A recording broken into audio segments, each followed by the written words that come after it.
How unapologetic are you? Today's Tea Time Tip, Marketing for Busy Entrepreneurs, is talking all about being unapologetic in our business. I want to apologize beforehand if I actually say the word unapologetically incorrect.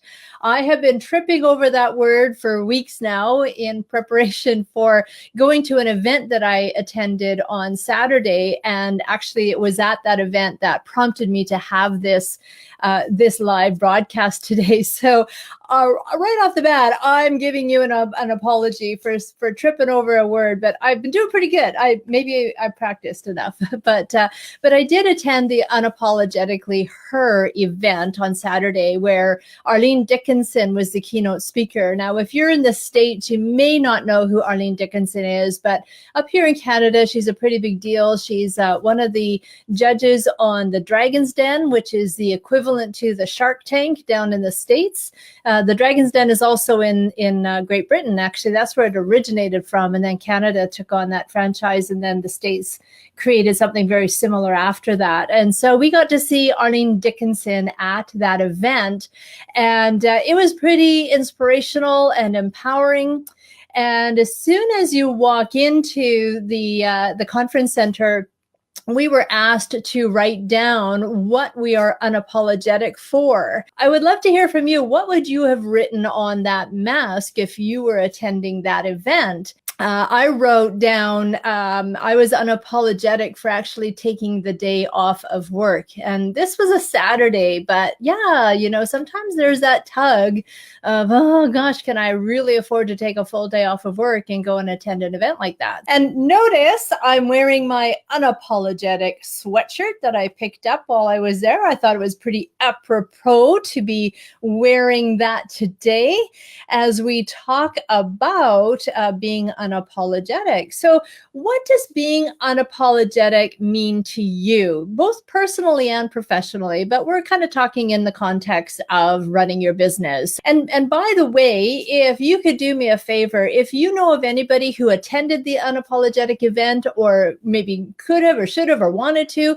or if you have any followers on social media that you think would really benefit from this discussion, I would love it if you did me the favor of sharing this broadcast to your social media followers. Unfortunately, we live in an era of women, mostly, not mostly women. I know men are, definitely guilty of this too. And unfortunately, couple that with being a Canadian, as I am, we're actually conditioned to apologize. Have you noticed that? But do you find yourself apologizing and saying you're sorry, especially as a Canadian? I know that we do it a lot. It's something that we're kind of known for, and sometimes we say it for things that aren't even our fault. For instance, the weather. We'll apologize to a visitor if it's snowing or raining or windy that day, if it isn't, beautiful, pristine weather that day. But when we think about it in terms of business, there's plenty of reasons to be unapologetic about. But I also say and think that there's lots of times when we should be apologetic in the realm of business. So I'm going to talk a little bit about that in a second, about when it is appropriate to be apologetic for instances in our business. But let's first talk about things that we should be unapologetic for. And the first one is actually a direct quote from Arlene herself, where she said, "Be you, be yourself, unapologetically." That's the number one thing in my mind, is that what we should be unapologetic for is ourselves, who we are, how we come across to people, who we are as a being. Do you find that sometimes you're apologizing for that? What is it about you that you often find yourself apologizing for? And is it appropriate for you to be doing that? Is it really something that you should be doing? Maybe it's, maybe you swear a lot. Or maybe it's the opposite, maybe you're too much of a goody two shoes. I don't know. That might be mine. Like, I don't swear at all.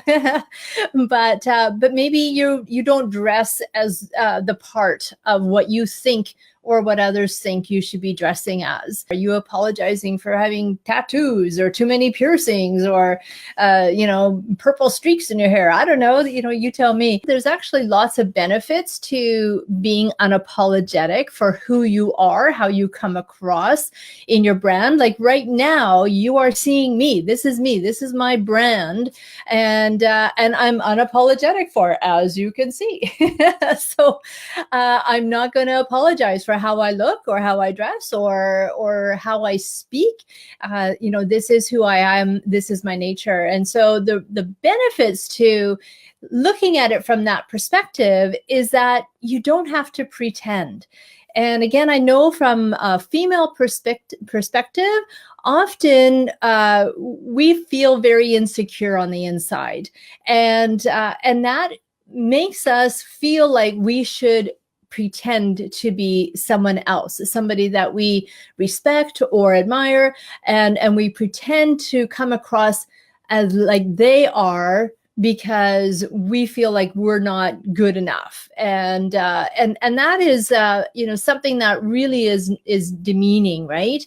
And so you don't have to pretend anymore. Be who you are, and by doing that, you come across as being much more authentic and real and trustworthy. Like I'll tell you a quick example. Again, I'll refer to Arlene. When she was up on stage, she was wearing these high-heeled boots, like these little tiny pointy boots. And you could tell that a couple of times when she was moving around back and forth on the stage that, there was a bit of a wobble there. I think maybe there was brakes on the stage platform, or maybe there was ripples or something like that. She came on, wanting to dress the part and look polished and professional. But what made her real and authentic was when she almost tripped and said, "To heck with this." She sat down, took her boots off, and finished her presentation in her bare feet. And so that is being unapologetic for who you are. And that takes a lot of courage too, to just be that way, and to heck with anybody who thinks that she should have just persevered or wore something different or whatever, right? So that's a good example of being unapologetic for who you are. And then, and at the end of the day, because you're not pretending, you don't feel like you're a fraud. Again, this is prevalent amongst entrepreneurs who feel like they are a fraud because they don't know enough, they aren't enough, they aren't like that other person that they admire so much. Like there's a lot of they aren't. And so the first thing that you can do is be unapologetic for who you are, and embrace who you are, embrace that brand. And then what happens is your confidence will skyrocket. I guarantee you that's what's going to happen, because you're going to feel comfortable in your own skin. And that's actually from a personal perspective too. Like I'm talking about your brand representation from your being, but your business brand also can have some components about it that are deemed very unapologetic. I've thought about this because I was having a conversation with somebody just a little while ago about almost the very first thing that this person said was, "Oh, don't go to my website. It's a mess. I every time somebody tells me that they're going to go to their website, I apologize to them about it." And so obviously that was a clear sign that this person needed a new website. But aside from that, do you ever find yourself apologizing for your business brand positioning? Are you apologizing about how your website looks? Are you worried about how it's coming across to others? Maybe it's overpowering. Maybe you're a little bit embarrassed about it, about how it got designed. And it's kind of like, whoa, there's a really big photo of me there. And that's making you feel that you should apologize for having you so front row and center on your website. Maybe your business brand is very opinionated, and or brash. It comes across, kind of overwhelmingly to some people, and maybe you feel that. Maybe you're feeling insecure about that. Anytime that you are getting yourself out there in front of somebody, then it is your brand that you're representing. It's your business brand that you're representing. And so all of these things can definitely affect our business brand and how we come across, our brand positioning. If it is like big and bold and brazen, and that's who you are as a person, even though you might be feeling insecure about that, don't apologize for it. Instead, embrace it. Embrace that is who you are, and what your brand is. And what happens is that your USP will stand out. Your unique selling position, it will be actually what separates you from the crowd. Right now, we are finding ourselves in what's called the attention economy, where we need to grab people's attention and keep it before they're off looking elsewhere. And so the more unique you are, the better. The more you will be found to be different and unique. And you're going to end up attracting the right people who resonate with that. And you have to be okay with that. You have to be okay with the fact that you are not going to, appeal to the masses. You're going to appeal to the people who like and respond well to your kind of a brand. And that's okay. That's all part of the niche marketing that I talk a lot about. And at the end of the day, it makes your branding a lot easier, right? You're not having to recreate something that is false, that it isn't a part of who you are. And you don't have to invent anything. That's what we do at eVision Media when we're creating somebody's brand. We make a concerted effort to get into the heads of our clients and figure out what their personality is. How do they, how are they coming across to people? How are they as a personality? And that's what we want to enhance in the brand creation, the design part of things. How does their website need to look to mirror that and bring it out so that their target market will resonate all that much more with them.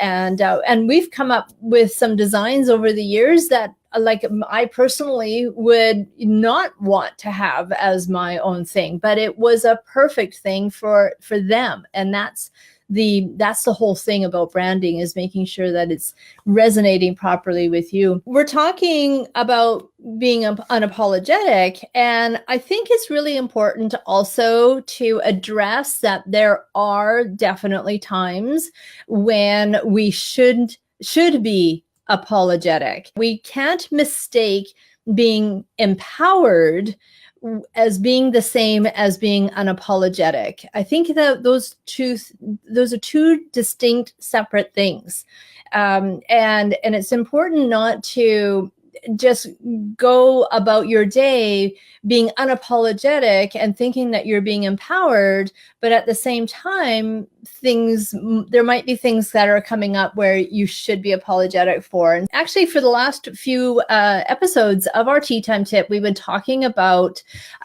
receiving bad reviews, how to deal with them and how to respond to them. Sometimes these bad reviews are unwarranted. It happens where sometimes they are warranted. Sometimes we get a bad review that, we screwed up.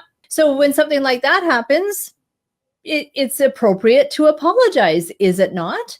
I think there are some people who may not think so. By apologizing, it somehow weakens you. It makes you accountable. Maybe they're worried about being sued because they admitted that they made a mistake. I don't know.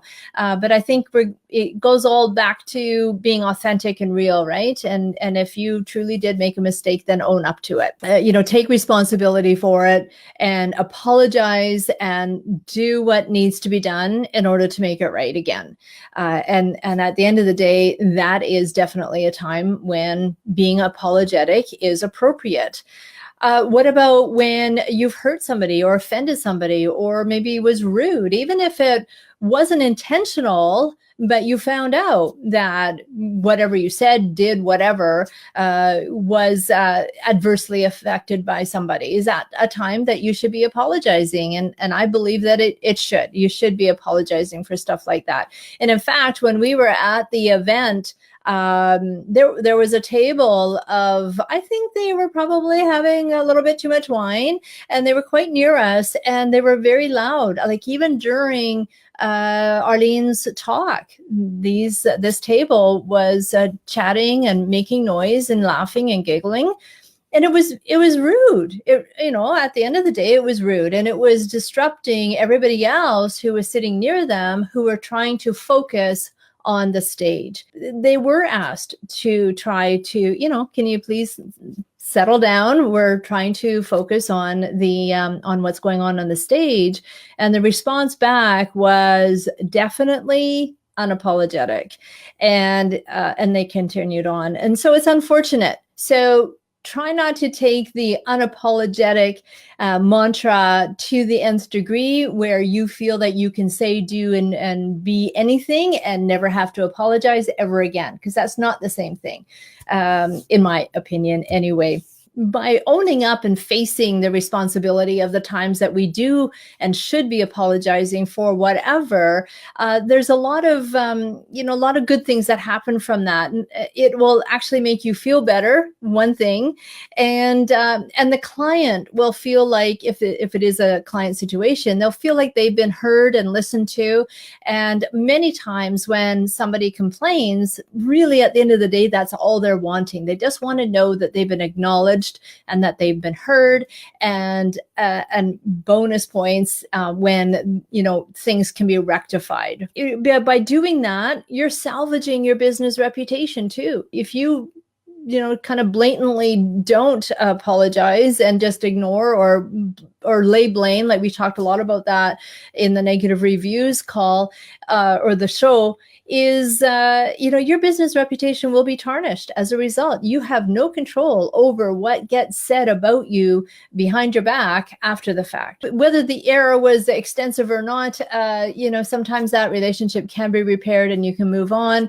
Everybody feels like they have been heard and listened to and rectified, and let's go on. I would really love to hear from you about, what does being unapologetic mean to you? What do you find yourself apologizing for way too much? Hopefully today's show will remind you about being more unapologetic in your business and in your personal life, and understand that when it is appropriate to apologize and when you really shouldn't be. And so that's all that I have for you today. I so appreciate you joining me today. Hey, and it turns out I don't think I tripped on that word. If anybody was seeing me last weekend, I could not say it. I don't know. So I didn't have to apologize after all. But you got to think about that, right? Why are we apologizing for stuff that we think might happen in the future? It doesn't make sense, right? Okay, so that's it for me today. So I'll talk to you next time. Bye for now.